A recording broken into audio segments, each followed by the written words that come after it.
the 20th pick in the 2025 NFL Draft, the Broncos make a shocking, surprising pick in Texas corner DB Jahdae Barron. So let's get you guys familiar with Barron, since we spent all of, 0 minutes talking about him the last 3 months, who he is as a player, and then my thoughts on him. First thing you got to know about this player is he is a very versatile DB. He was an All-American last year for the Longhorns, first-team All-SEC. He won the Jim Thorpe Award, which is the nation's best DB, and the production backs it up. 5 interceptions, 16 pass breakups. He truly had a breakout season in his 5th year. He was a 3-year starter, but I think what you got to know most about him is he is not some traditional Pat Surtain outside corner. No, for Texas, he played the star hybrid position, which saw him play corner, nickel, and safety.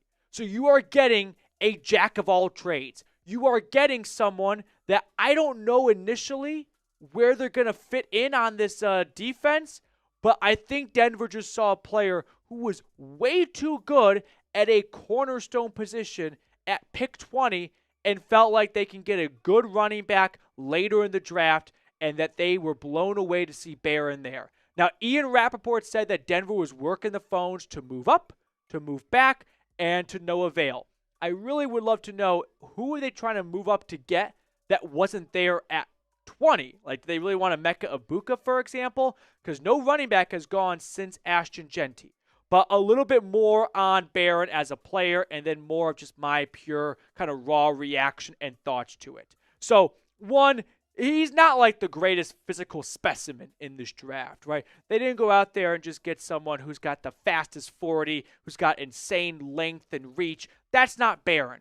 No, what Barron is someone who's got great instincts, incredible IQ, and just an all-around solid football player, from coverage to tackling to ball skills. So I like the idea of loading up at corner. George Paton has done this time and time again since becoming Denver's GM. His first year, he had Ronald Darby, Pat Surtain, Kyle Fuller, Bryce Callahan, right? He had too many corners he didn't know what to do with. But Barron's a playmaker. He had 3 career non-offensive touchdowns. He blocked a punt, a pick 6, a scoop and score. He's got great character skills as well. He was a captain for the team in 2024. Everyone's going to speak very highly of him. Now, where does the other shoe drop? As I was saying, he's got average height and weight, right? He doesn't have the best arm length to really get his hands in the cookie jar and break things up. I don't think he's explosive. I don't think he's someone that's going to jump off the ball and just meet a receiver over the middle or jump a route, like, from that standpoint. But if you can get a guy who can play all over the secondary, that's going to be a very, very fun player to have on your defense. More on this in just a second. Help us reach our goal in subscribers, though, of 35,000. We've got some work to do, but I've got faith in Broncos country. Scroll on down, click that sub button. Now let's talk a little bit about the scouting report, and then we'll talk about the decision to pass on Omarion Hampton, Travion Henderson for Jahdae Barron. So here's what our NFL draft expert Tom Downey wrote about Barron. As I was saying earlier, not the biggest guy, but it's the ball skills and the tackling that just makes him a coach's favorite. I do like how he can play all over the defense as well. You can look at his testing numbers as well from the NFL Combine. 4.39 40-yard dash. He's not a slowpoke, but for reference, Matthew Golden, his teammate, ran a 4.29. So he's probably not going to keep up with the absolute speed demons of the league, but he's not going to be a liability on the field. Let's look at what Dane Brugler, who I think does a great job of covering the entire NFL draft, had to say about Barron. Doesn't have the top-tier size that most teams prioritize at the position, but trusts his instincts and competes with toughness and ball skills to hold up versus pass or run. Some teams view him as a nickel-only prospect, while others see his value to play multiple positions across the secondary. Let's build off that last point. If Denver views him as a nickel-only prospect, I guess Jaquan McMillian is, on borrowed time, I thought McMillian's been a fantastic inside corner for the team, right? He's been one of the best nickels in football. I think he's been a top 10 nickel the last 2 seasons. But they don't have a lot of depth at the position. So maybe in year 1, it's, hey, Barron, kind of, ride the bench a little bit. We'll get you out there when an injury pops up or two. And if McMillian doesn't quite live up to what he did in 2023 and it kind of starts to go down a little bit, you step in next year at slot. Or if Riley Moss just isn't what we were hoping for from an outside corner, we'll toss you out there.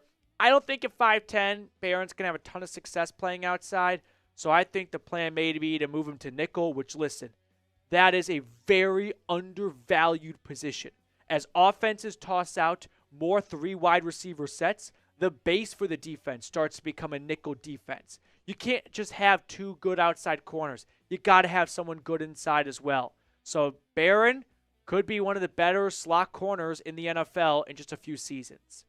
More on this in just a second, but first things first, quick shout out to our sponsor today, which is House of Atlas.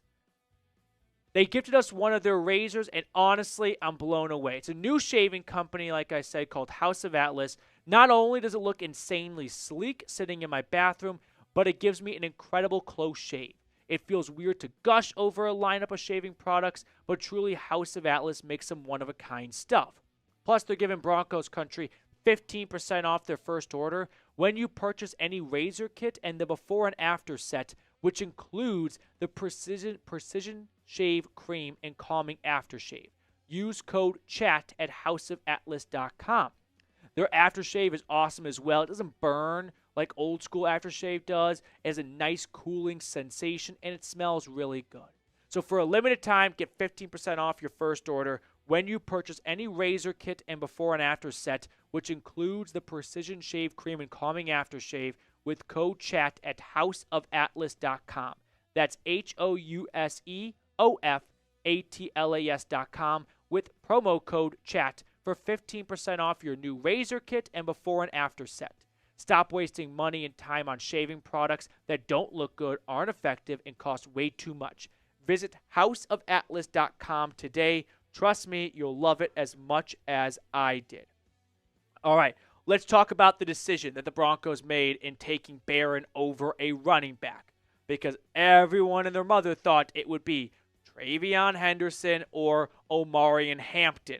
They're still there, so maybe these could be round 1 trade-up type picks. Denver has an average amount of draft capital to work with, or maybe it's a let's hope and pray they're there at round 2. Either way, I still think Denver's going to walk away with a good running back in this draft class. I just would have preferred they went out and got the number 1 back available. Maybe they felt like Hampton wasn't even RB2, so they didn't want to reach on someone, and instead they'd rather wait on like a Quinshon Judkins or a Travion Henderson, a Caleb Johnson. Either way, if they don't address running back tomorrow during day 2, I'm going to have a full-blown meltdown on the channel. So I can warm up and be optimistic about the Barron pick because at least they got a good player. Let's not lose sight of that.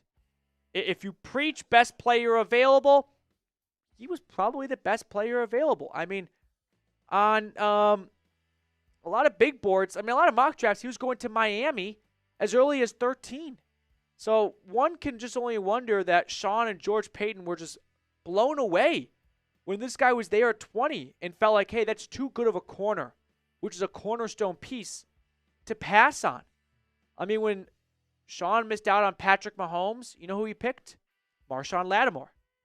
What did George Payton do in his first draft with Denver? Took Pat Surtain.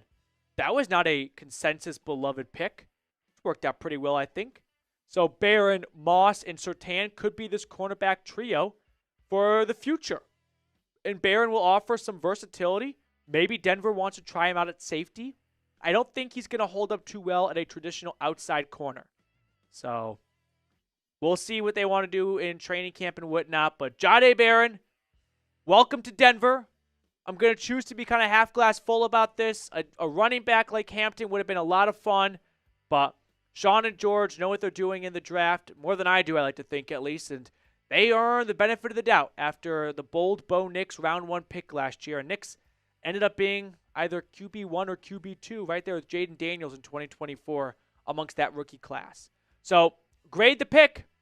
I'm going to give it a B-. Give it a B-. Like the height is a little bit of concern. Can that sustain at the next level? Was corner really pressing need for this team? Coming off a playoff appearance, it felt like, hey, let's go plug one of the last few holes we have on this roster. And it wasn't corner. But if Denver just didn't think that he'd even be there at 20, then maybe they felt like that was too good of a player to pass on. Thank you guys so much for tuning in for our breakdown of this. Make sure you come back for all of our live coverage of the NFL Draft and more pick-by-pick analysis when you subscribe to the channel.